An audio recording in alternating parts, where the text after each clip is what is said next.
go. Thanks.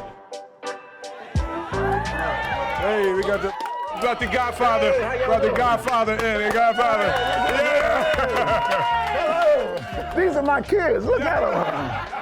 Oh my God, this is wonderful. Comedians, young comedians. Some of us have been on stage together, Will, Jackie, and a lot of us been at the Comedy Store, and I did his show, The New Negroes. Yeah. The New Negroes. That's what you are.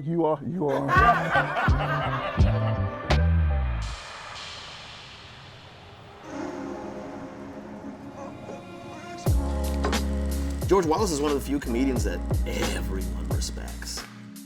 He's like the old guard and ahead of his time and still relevant all at once. Always with that great smile on your face. You know, you don't have a hard time smiling either. Listen, when you stop smiling, you stop living. There you go. Absolutely. And I bought $60,000 worth of teeth.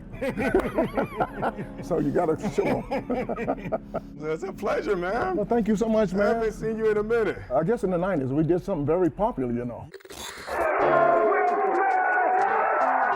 Every time we went on Arsenio, me and George, we would go back and forth. We would do your mama jokes. And in the 90s, that was like a big popular thing. We would talk about each other's mom, and then other people would come on the show, like George Wallace, who's a comic. He came on the show, and he started talking about your mama and my mama. He just went, I don't know if you saw that show, but he just went crazy and everything. You talk about my mom? Yeah. You know George Wallace? I would do one. I would do about George, George Wallace, mama, or something.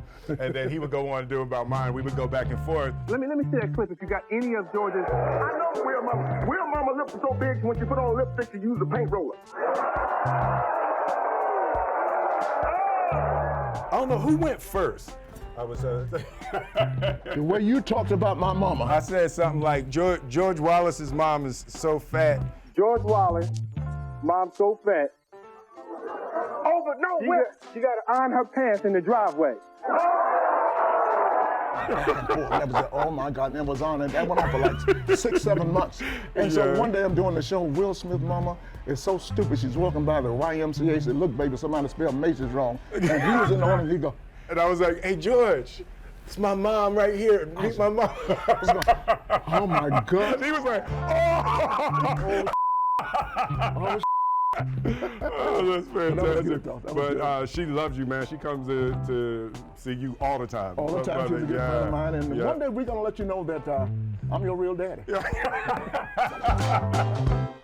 So why do you think Vegas is important to comedy? Well, Vegas is important to entertainment. Yeah. When you come to Las Vegas, it's, people, they call it residency now. Seinfeld's going to be here tomorrow night. And you and Seinfeld roomed together or something, didn't you? We've been best friends for 43 years. Wow. Yeah, I was his roommate for 13 years. I was best man in his wedding. Wow. And I'm the father of his kids. So yeah, comedy is so important in Las Vegas, and every entertainer in the world wants to come here. Yeah, for sure. All of the greatest entertainers in the world, they're all here, and they've always been here. That's why I wanted to come here. Because this is the home of being a king. The Mecca.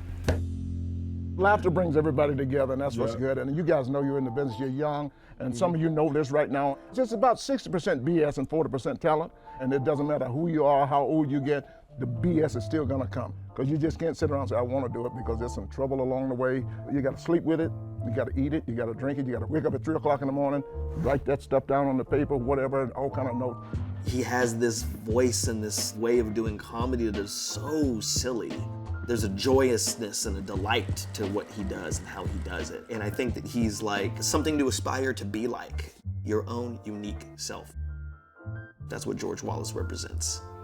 I just love to see young comics having fun. And don't worry about being on top of the mountain, because there's a lot of trouble on top of the mountain. Just be on your way up the mountain. Yeah, it's a real trap. You get up there and you get all the money and you get everything, and you realize that you're still the same insecure little boy you were down at the bottom of the mountain, and now you really gotta climb the final mountain, which is you.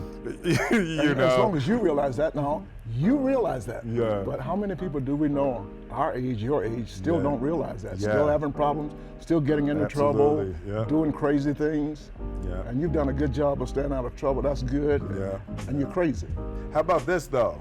I jumped out of a helicopter on a bungee cord over the Grand Canyon. That's what I'm talking about. I saw you when you did it. I would do it again before doing stand-up again. It's that It was terrifying.